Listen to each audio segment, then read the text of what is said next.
to the Blue White Breakdown. I'm Max Ralph. Alongside me, as always, Johnny McGonigal. Welcome to another live session on a Thursday afternoon.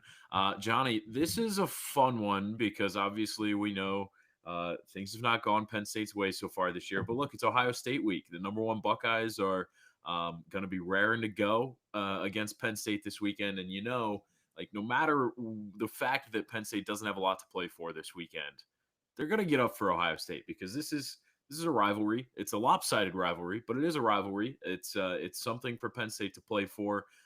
It's probably the last game for Penn State to really get up for. I mean, Indiana's number 2, of course, but if you lose this one this weekend, I just think the writing's on the wall. We'll see how it goes, but it's going to be a fun one. I'm in Ohio currently. I was out in Columbus last night. If you missed that on social media, it was a good visit. Got some post practice stuff done there. Johnny, you are not traveling with us this weekend, but you'll be locked into the game. Let's just check in with you. How's the week been? What are your early thoughts on Penn State, Ohio State? I'm good, Max. I'm good. We're like so far apart because you're out in Ohio and I'm in True. Philly. Yeah. But hey, the Blue White Breakdown brings us together, right? On a Thursday at Always. noon, a live show, which again, like comments, questions, hit Mhm. us up as always. Yeah. Chat. I hate myself for saying chat. I feel like it's like a Discord, like on Fortnite or something. That is not We're what this Twitch is. streamers now. Yeah, I know, right? Yeah, we're Twitch streamers. We are not. We are here though to talk about the Nittany Lions.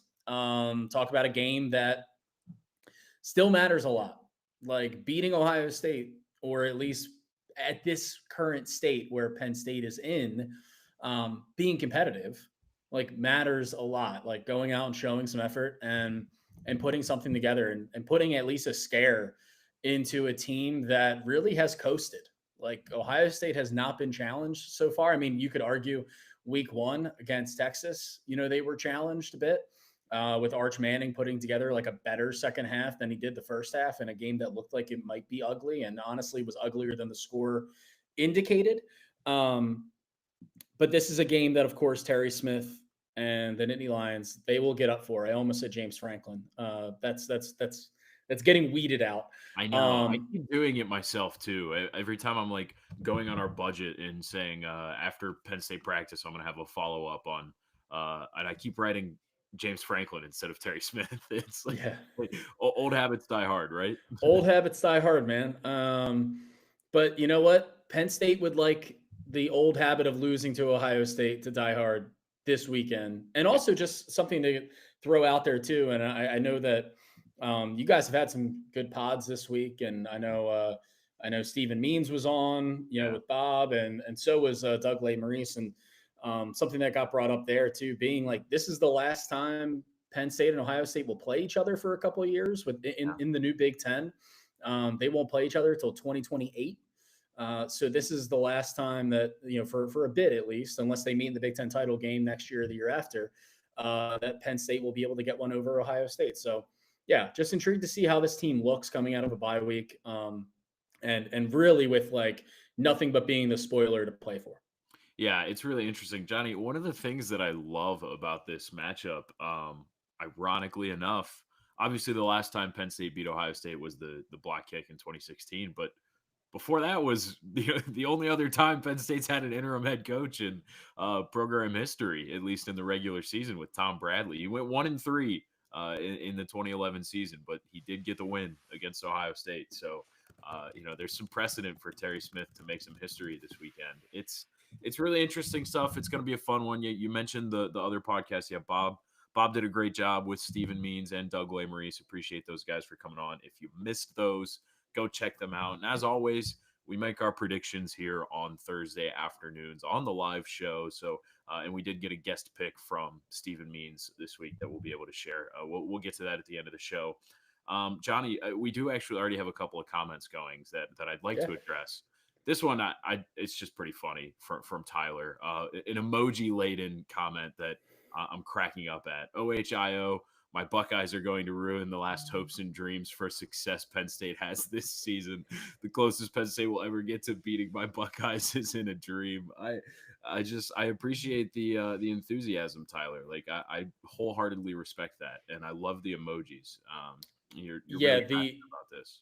I will say, like, in terms of ending any hopes and dreams, I think those ended against Northwestern. Yeah, yeah, I think those ended a few weeks ago now. At this point, a yeah. couple weeks ago, but yeah, I respect the energy.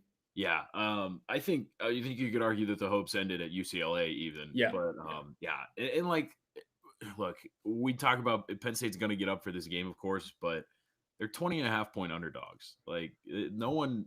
This is not the typical Penn State Ohio State rivalry game here.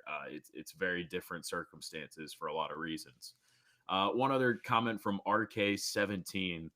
It's a coaching search comment. It says Meyer or Saban, anything less is a complete failure. Johnny, would you like to agree or disagree with that?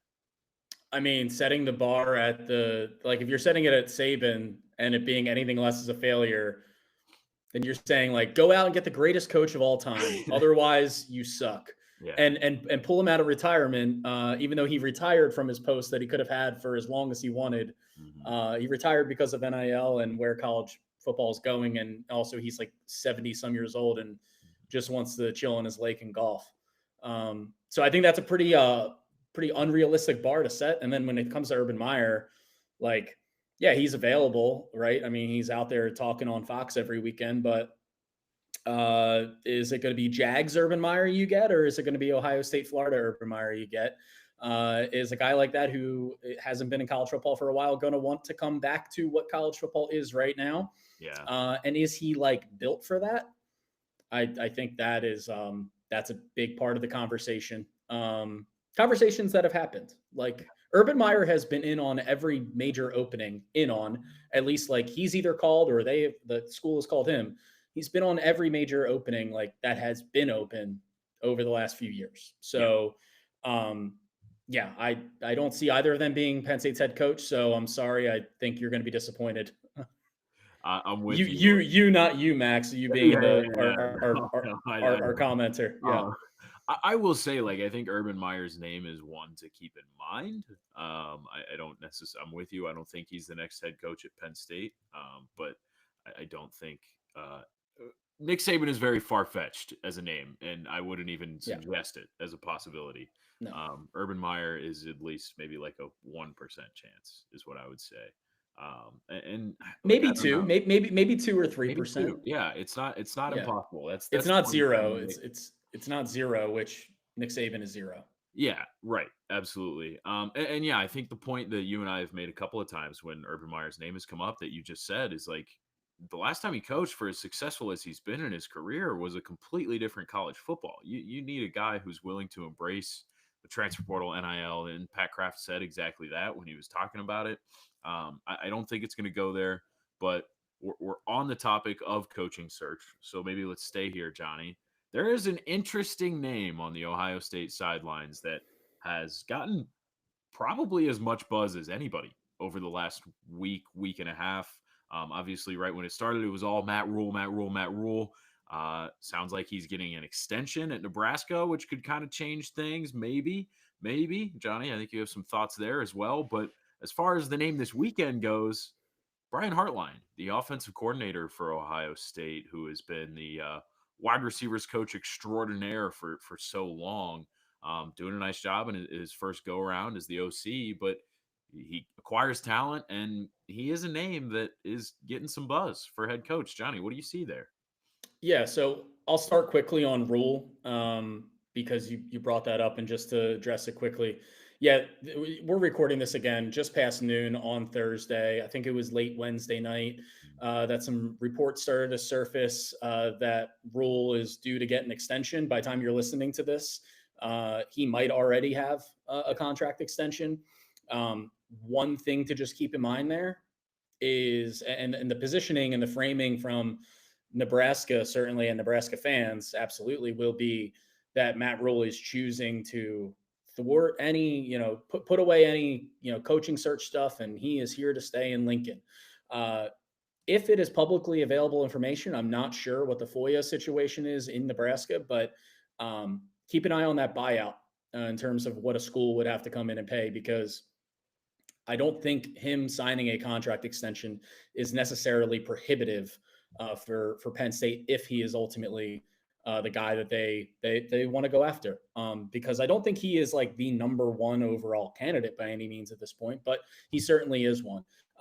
Brian Hartline is also one, and how far down on that list is he? He's on it's a big list. Like, let's start there. Because I saw some reporting naming him a candidate. Brian Hartline, the offensive coordinator and wide receivers guru at Ohio State. Like, there are a lot of candidates. Like, that's a term that I think we throw around a little loosely nowadays, especially in the position that Penn State and Pat Kraft are in when, they fired their head coach in October and they have all this time to sift through a lot of coaches and make a lot of calls. But Brian Hartline is in that mix. And there are obvious reasons for that. I mentioned he's a wide receivers guru. He has had 5 first-round wide receivers since, joining Ohio State as the wide receivers coach. He was a GA in 2017 and then took over the position at 2018. Emeka Ibuka, Jackson Smith and Jigba, Marvin Harrison, Garrett Wilson, Chris Olave.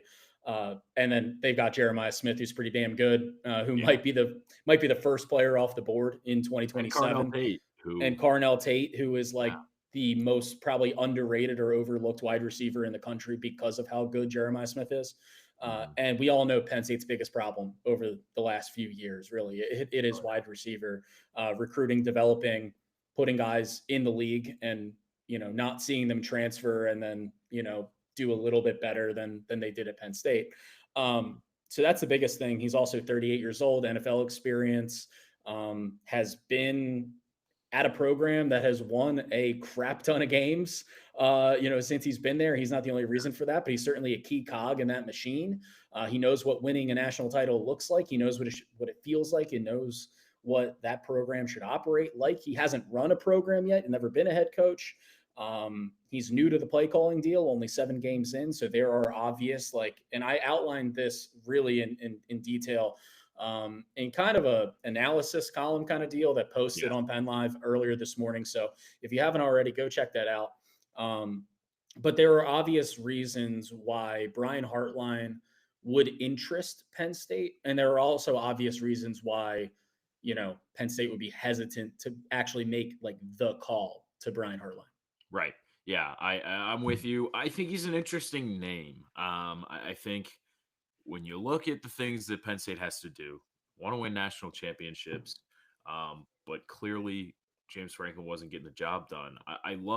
We talked about this idea last week. I'm starting to really love the idea of getting a younger, unproven guy, or at least a guy who will run the offense for you. Because you get in this world where you can hire a GM to handle all of your roster retention.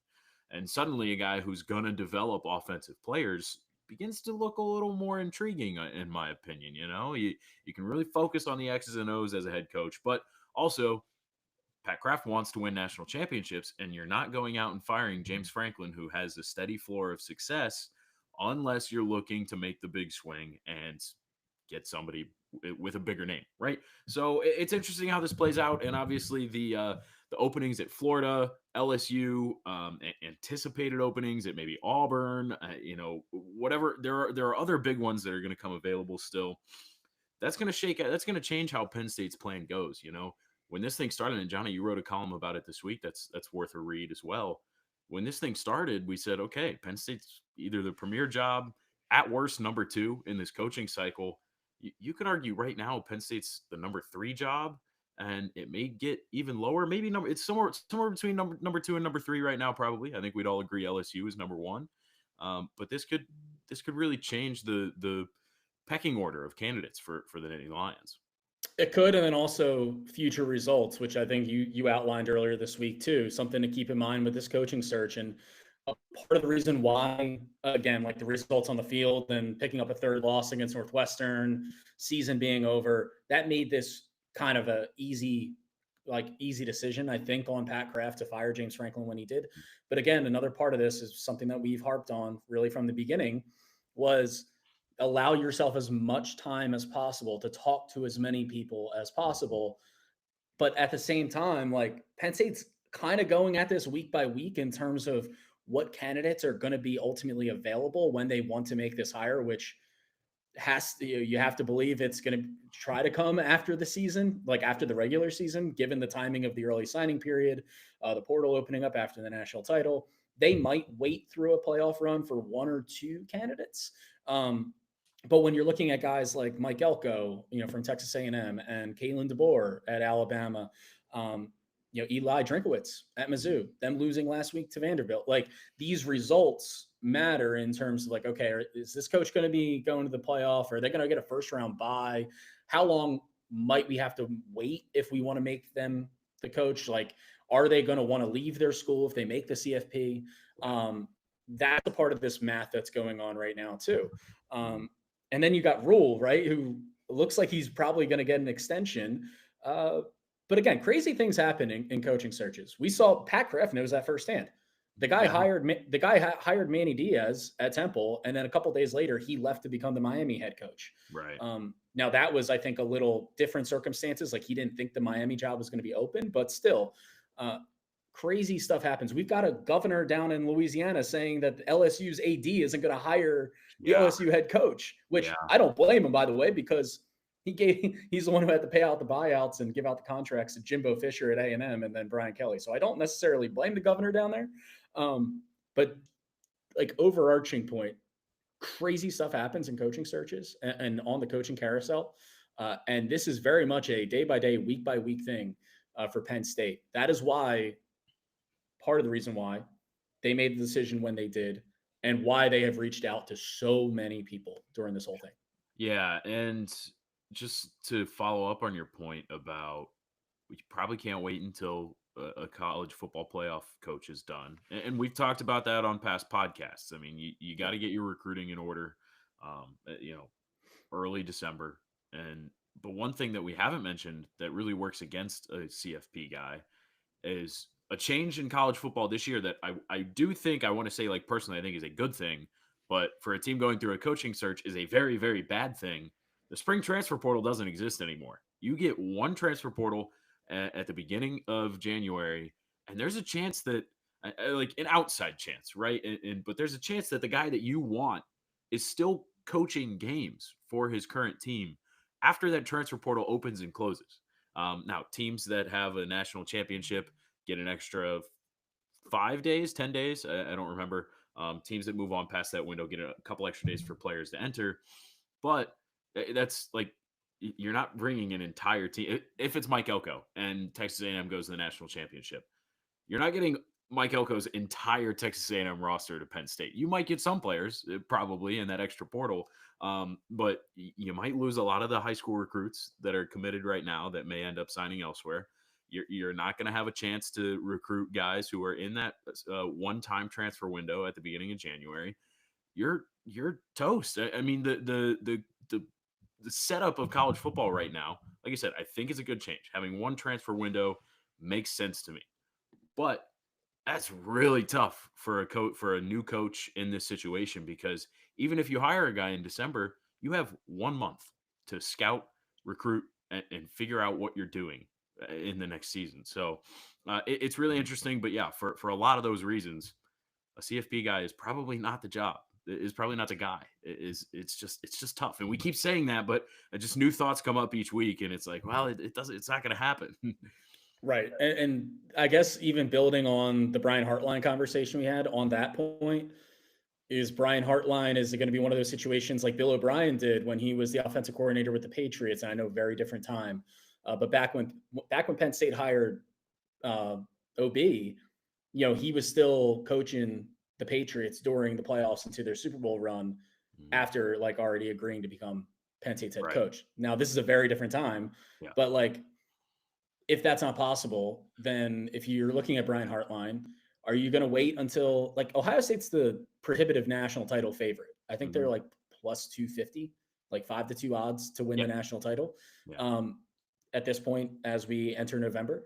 Are you going to wait on, not only like it's not a head coach who's going to be able to carry some players over from a roster, it's an OC on a national title team. Like Ohio State's going to the playoffs. So that's another thing that works against Brian Hartline.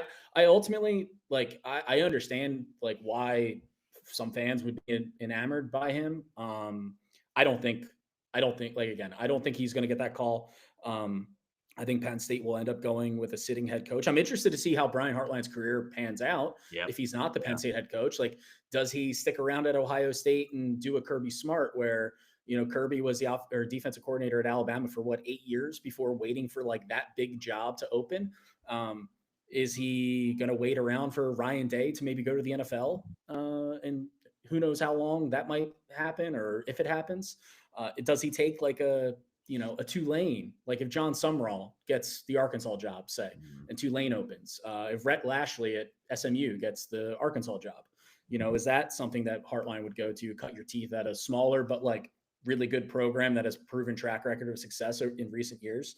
Um, that's a different conversation. That's not Penn State, but it is tied into obviously this coaching search convo that we're having. So yeah, a lot of thoughts are flowing, man. I know. Obviously, and there's a lot to sift through Yeah. with this whole thing.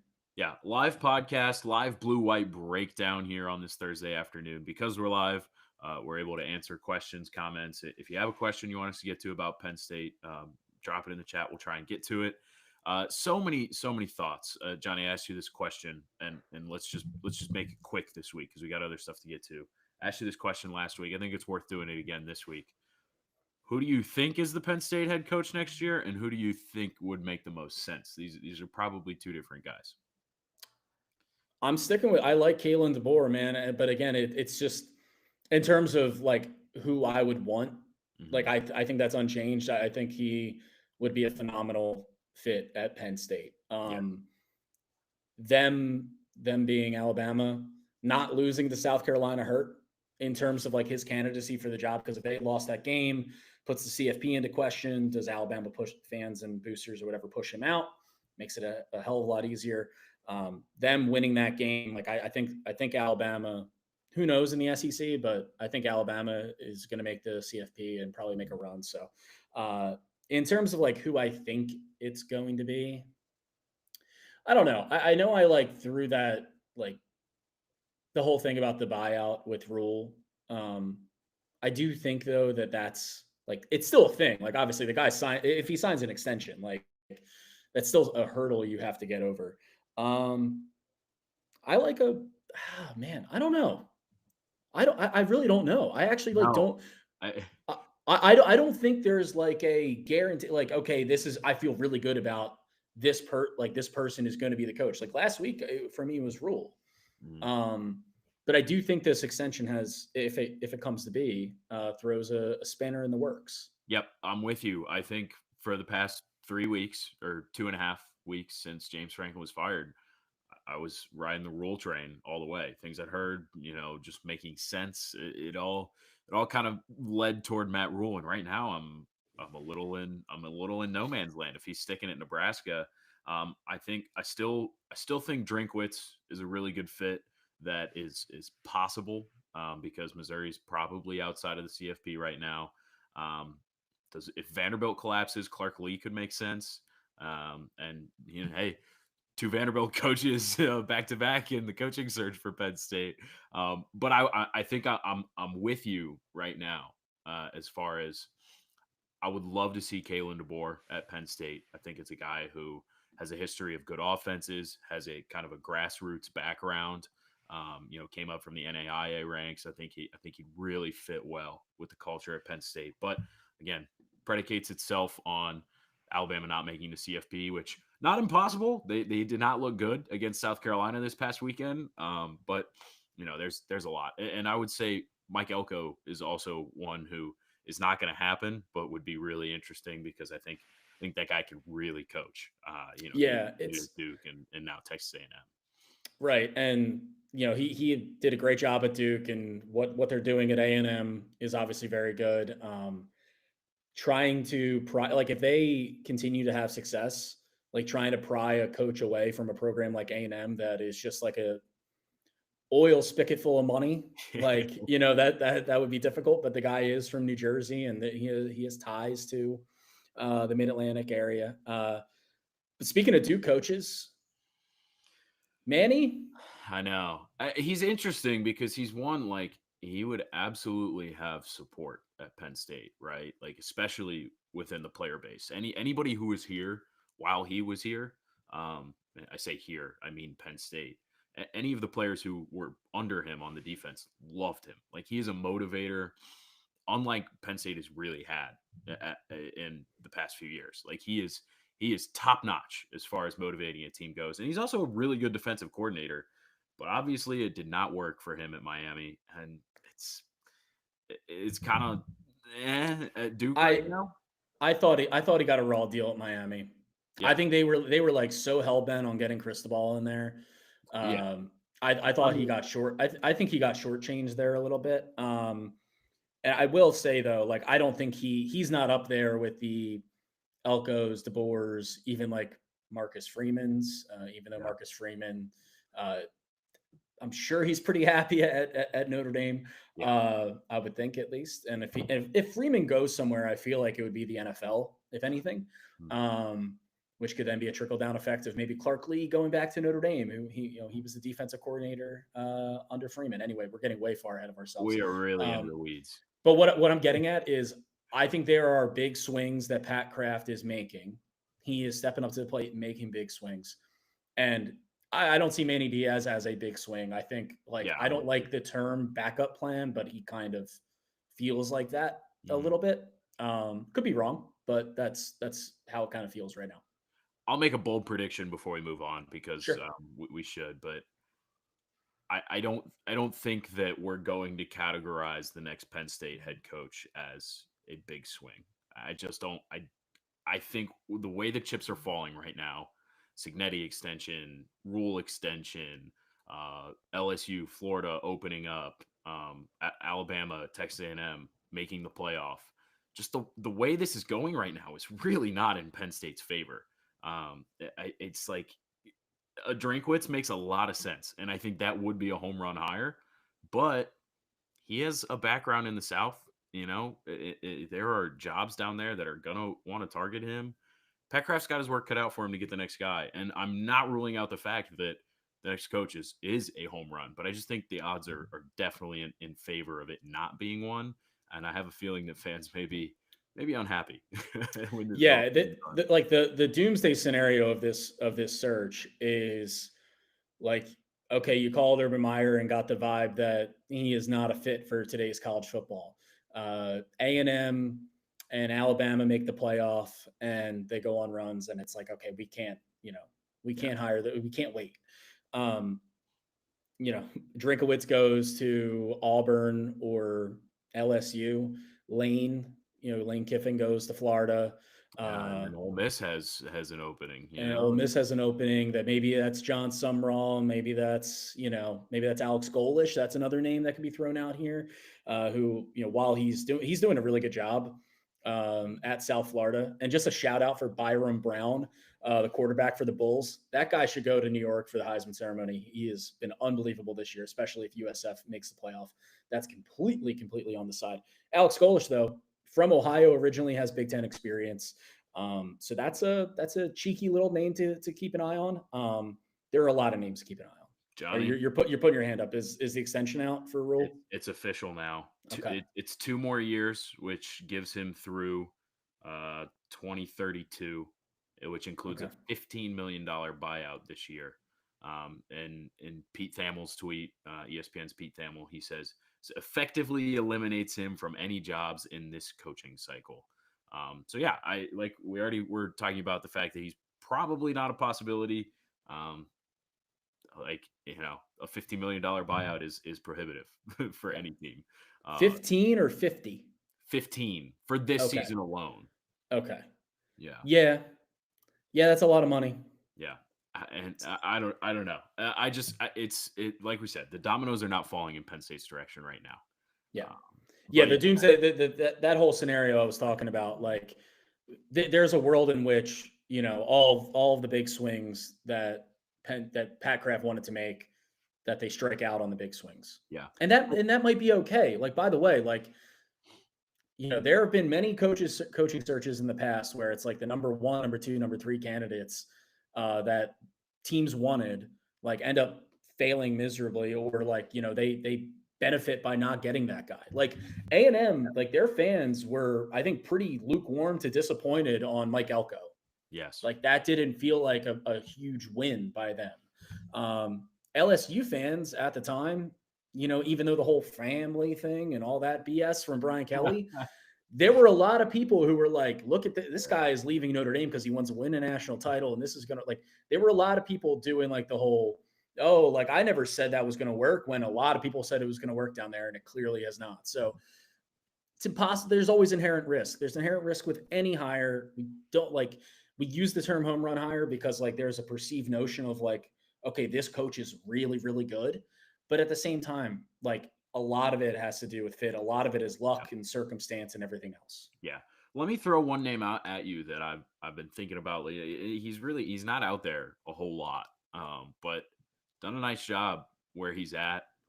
Ryan Silverfield at Memphis.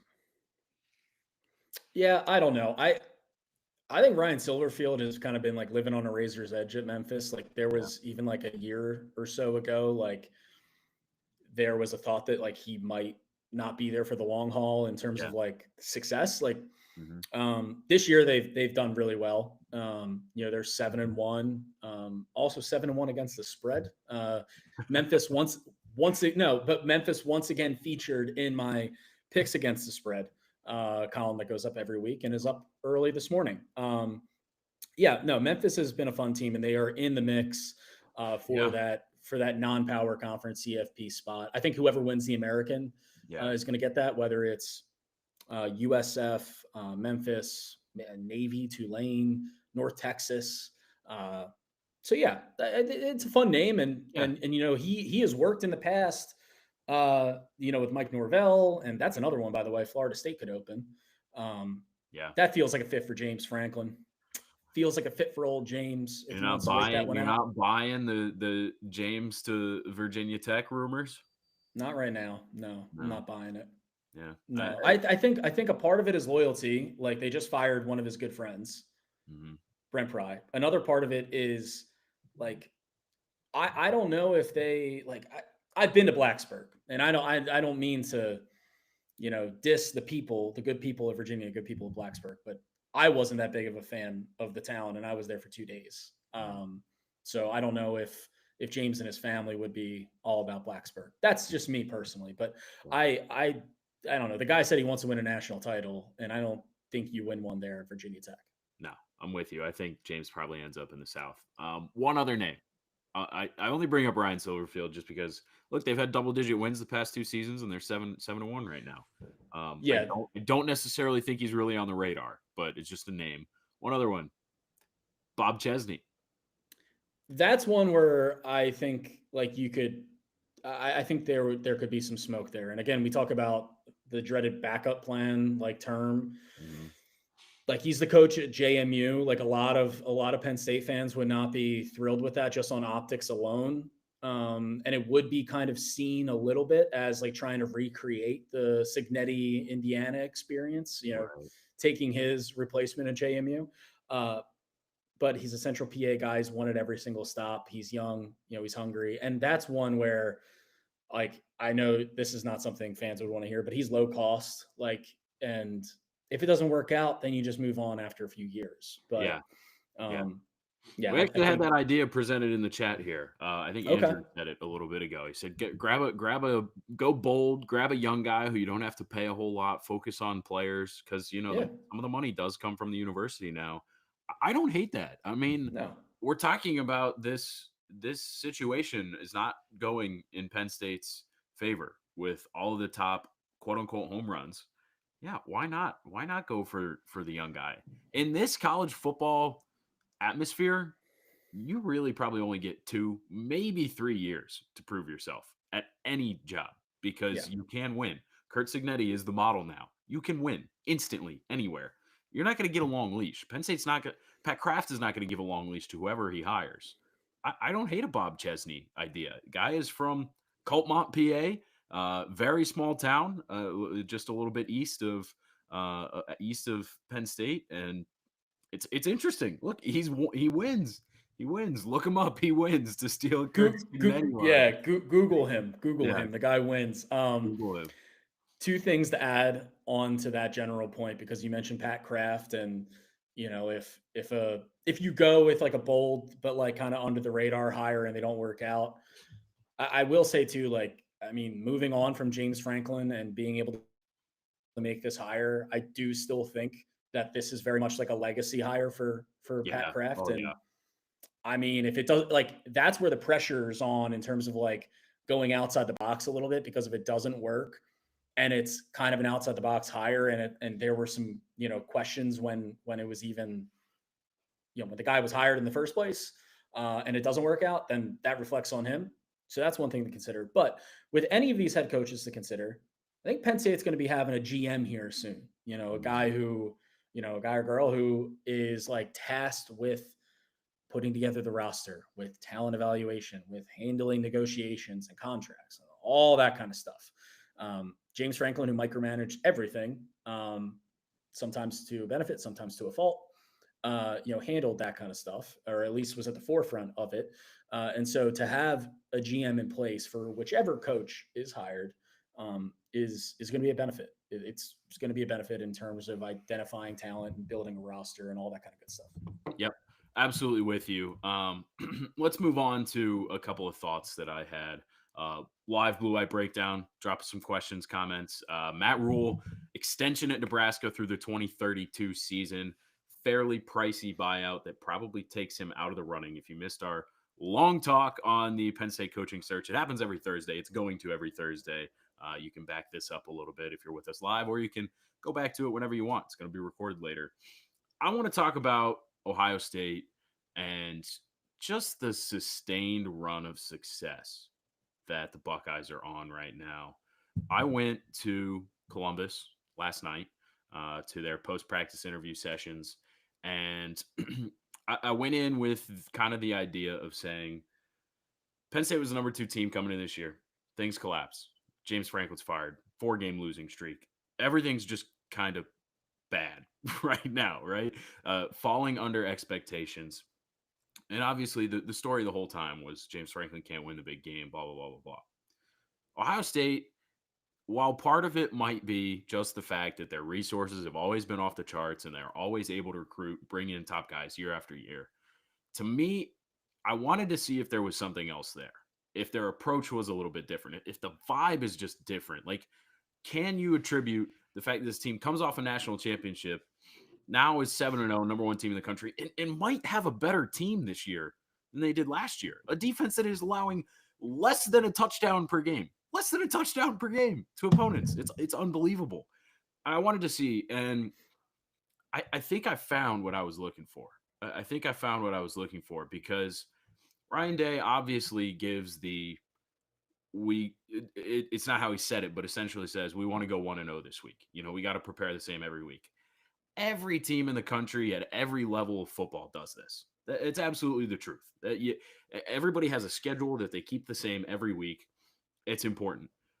But there was an acknowledgement, whether you want to take what he said immediately or at face value as an acknowledgement, or if it was just kind of in the vibe that I got from being there, there's an acknowledgement that not every game really is truly the same. They are treating this Penn State game like the rivalry that it is. He says, yeah, look, the season has not gone the way they wanted, but this is still a matchup game. Like, we understand what he's saying is, we understand Penn State is a rival. We understand that this is a game that we have to win, or else it's going to look bad on us. And I think that he approaches the Michigan stuff the same way. Obviously, he's lost 4 in a row to Michigan, and that had him on the hot seat, before he won this national title. But I just think that there's a different vibe. There's an air of confidence with this team that, because they have the expectations, they understand that the target's on their back, and they're kind of using that. Listen to this quote from Caleb Downs that I got last night, talking about what his message is about this. He said they need an urgency to play with a target on his back. Here's the quote. He says, "There's always something in you, like somebody wants what I have. And you have to go into every day with that." And I feel like if you go into every day with that, you don't take anything for granted. You come out every day hungry. It puts you in position on Saturday to go play confidently. Now, Johnny, does that sound like anything we heard from Penn State while dealing with these expectations of being the number 2 team in the country, of being a national title favorite? Everything that we got from Penn State was look, we're blocking out the noise. We're focused on us. And yes, those things are important, but it just kind of felt to me like it you're almost like playing scared. You're not buying into the vision. You have to understand what the expectations are and you have to own them, right? It always felt like Penn State was trying to ignore them. And I think that that's a thing that kind of just doomed this program for a long time when you get to the big games against Ohio State and Michigan that you can't win. And I think Ohio State, it was a brief visit. I'll admit it was a brief visit, but I walked into the building and it's like there's a different vibe. This team is 7-0 and everybody's having fun. It never felt like Penn State was having fun this year, even when we were out at practice. Like everything's tense, and I just think that there's a difference in approach, and I think that that's really important for Pat Kraft to try and replicate with this next hire.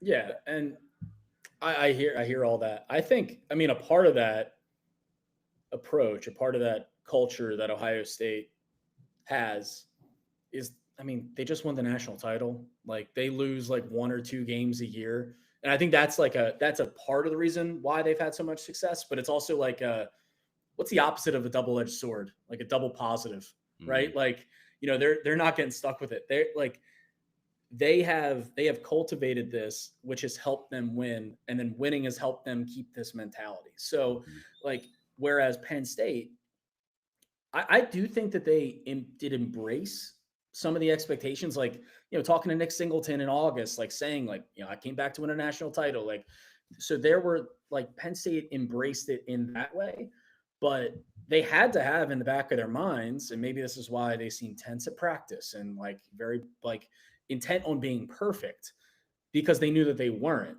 and because they knew that they hadn't done something like this before. So there's that like mounting pressure, that kind of cauldron that like I need to be perfect. I need to live up to all of this.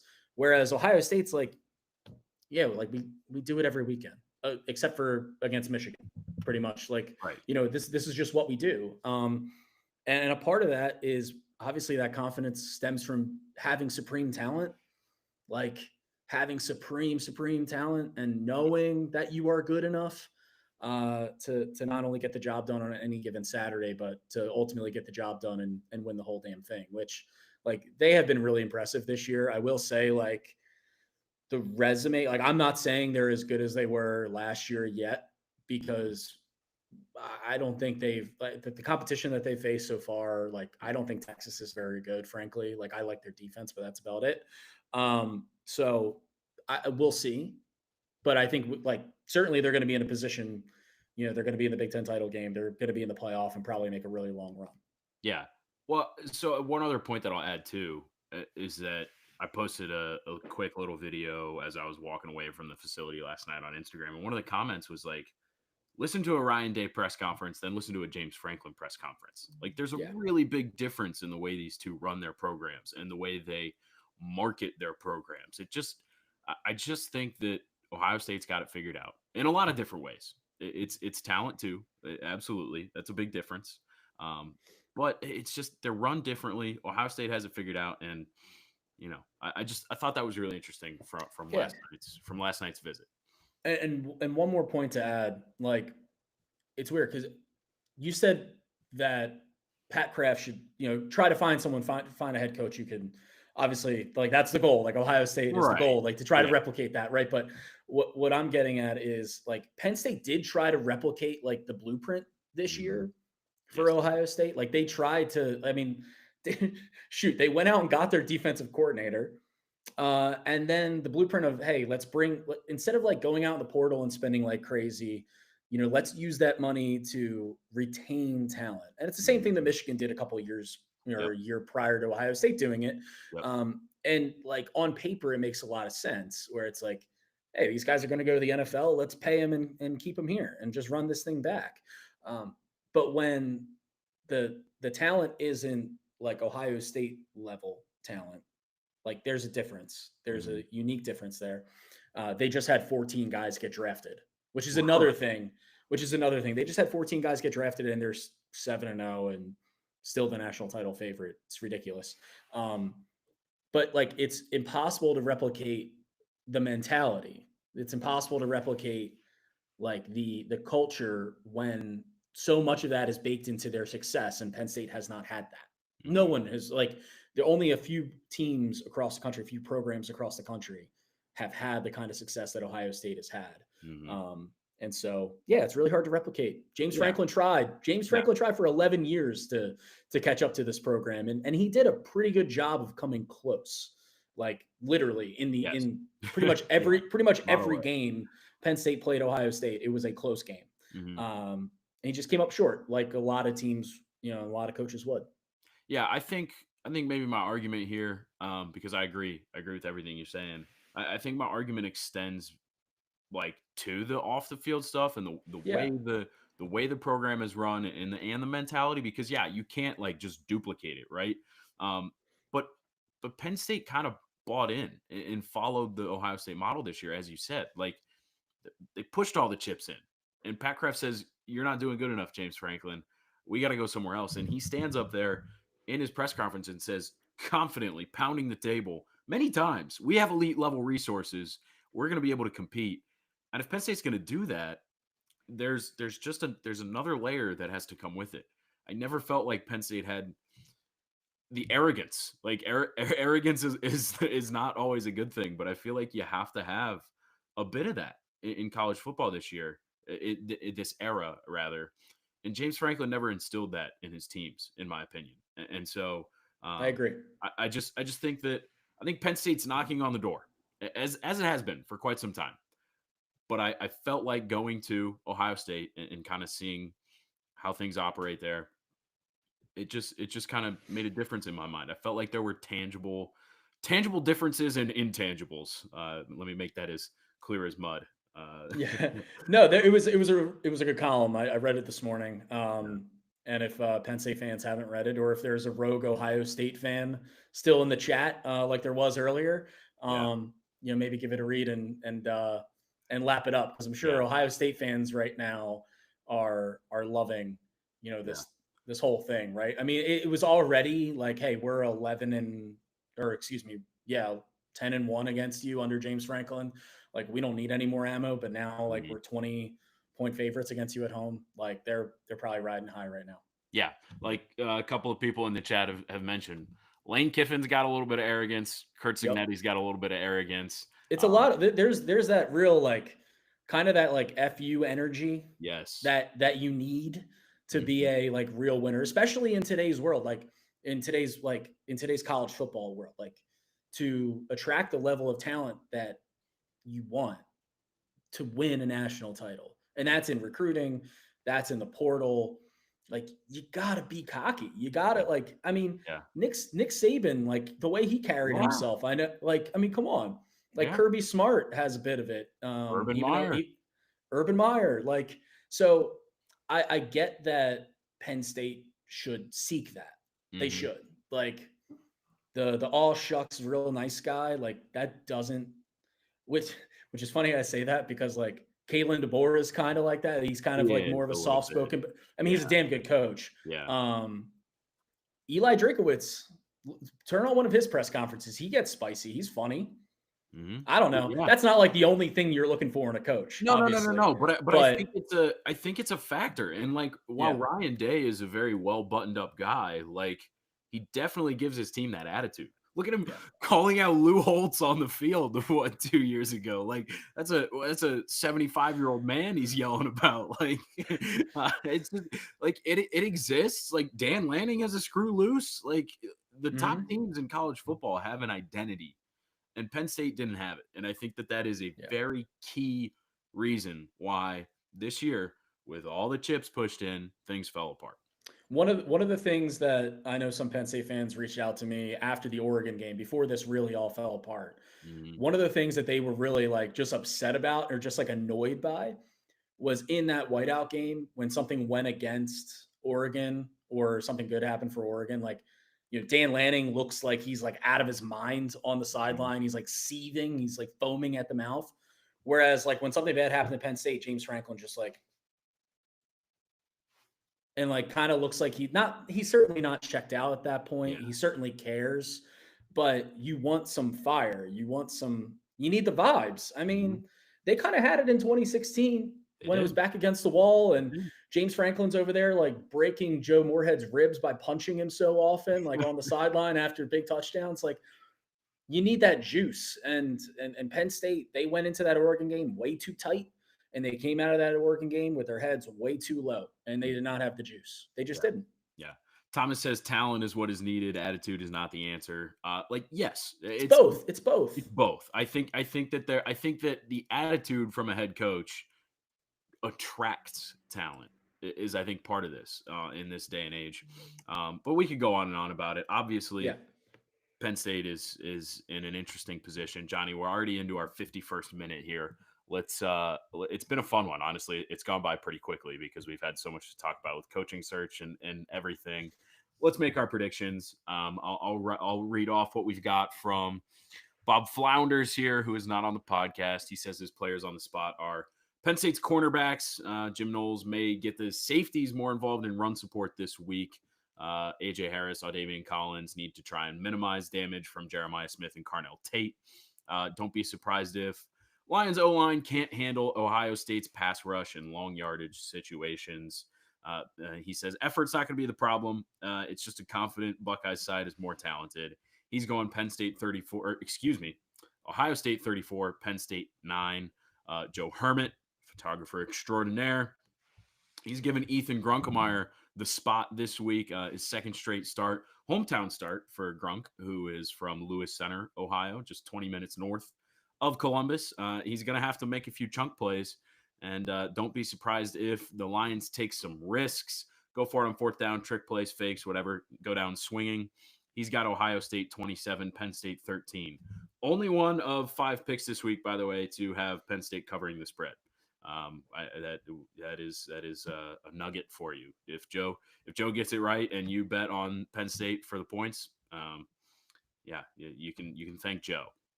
Our guest picker, Johnny, before we get to you, Stephen Means from Cleveland.com does a great job over there. He says, for whatever reason, games against Penn State often turn into coming out parties for Ohio State's defensive line. Joey Bosa, Chase Young, Tommy Togiai, JT Tuimoloau, they've all done it.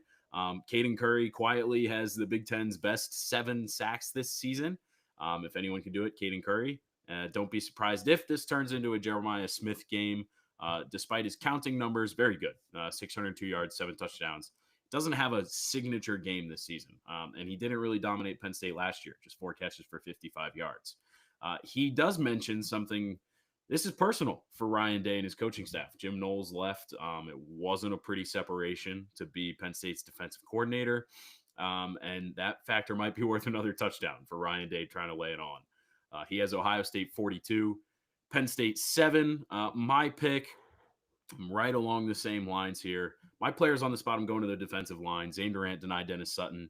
Bad. They've just been bad. They're getting crushed in the run game. They've also only have 5 sacks in 4 games of Big Ten play. They had 9 in the non-conference. The secondary is going to have their hands full, Jeremiah Smith and Carnell Tate, but if there's no pass rush, it's going to be brutal.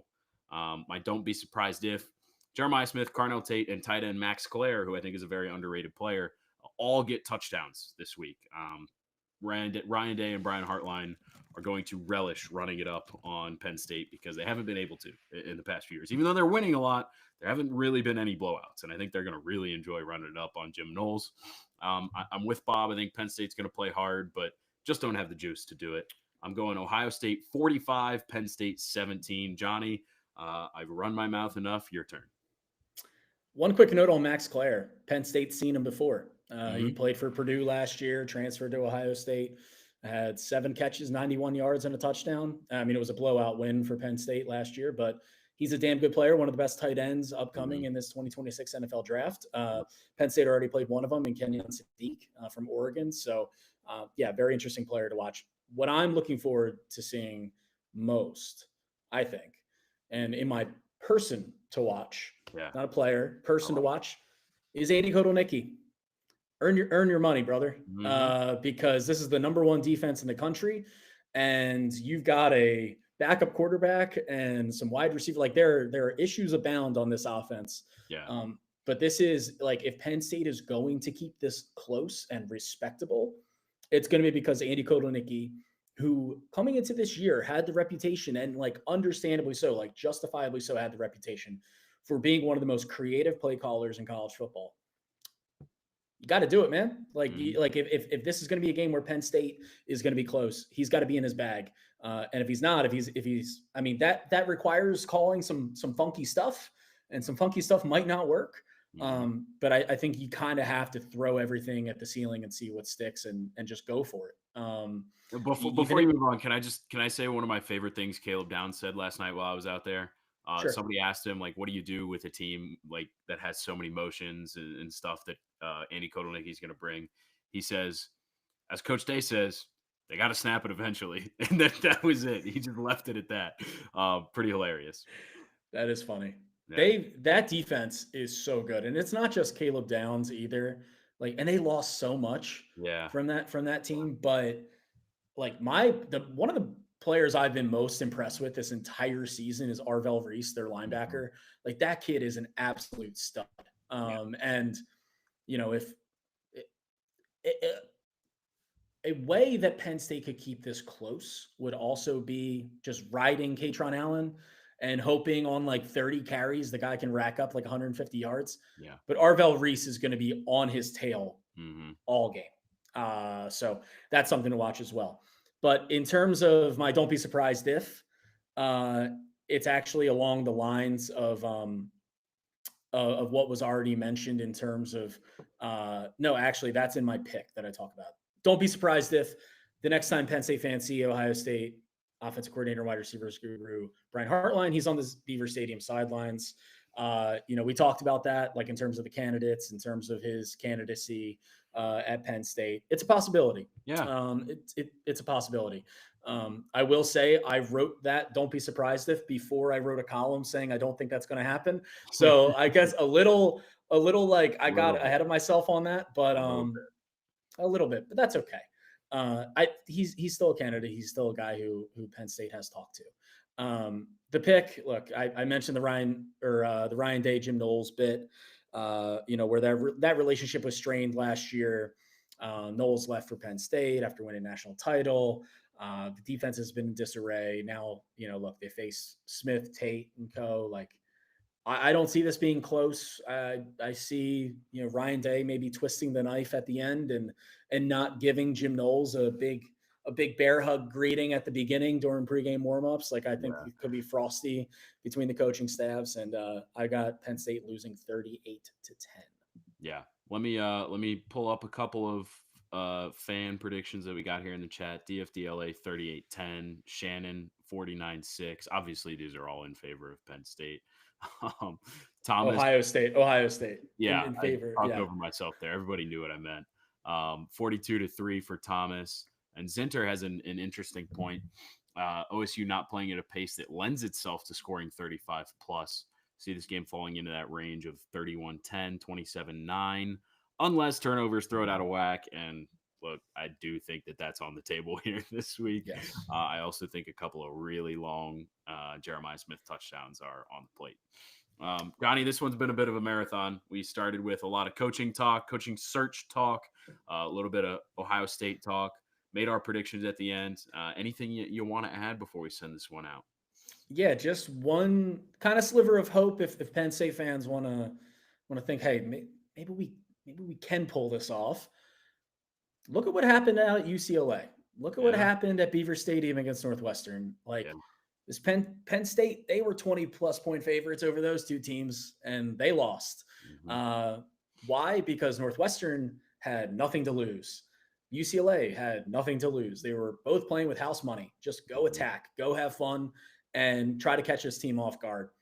Penn State's kind of like very much in a similar spot right now, whereas Ohio State is the team, who's the national title favorite that has everything to lose. So Mm-hmm. why not? That Yeah. that that, that was kind of along the lines of like my Andy Kotelnicki, person to watch kind of thing. Like, this is your chance to just go for it, man. I mean, Andy Kotelnicki, he might not even know if he's back at Penn State next year.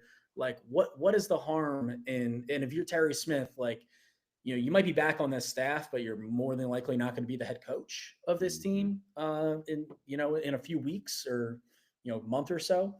Just go for it. Just go for it. And if it falls flat on its face and you lose by 25, that was the expectation anyway. Yeah. Yeah, I'm with you. Look, any given Saturday, it's a saying for a reason. It could happen. I don't see it happening. I think Ohio State's just too good. But you really never know. The last time Penn State beat Ohio State at, at Ohio State in Columbus was the last time Penn State had an interim head coach. So it's anything can happen. It's been a fun one. Appreciate everybody for tuning in. If you listen to us with the live show, we are always here on Thursday afternoons. Come join us. Come ask some questions. We love to answer whatever you got. If you're watching recorded, we appreciate it. Make sure you subscribe to the podcast. Follow us wherever you're listening. Subscribe to PennLive.com. Make sure you're reading everything. And appreciate you being here. Take care.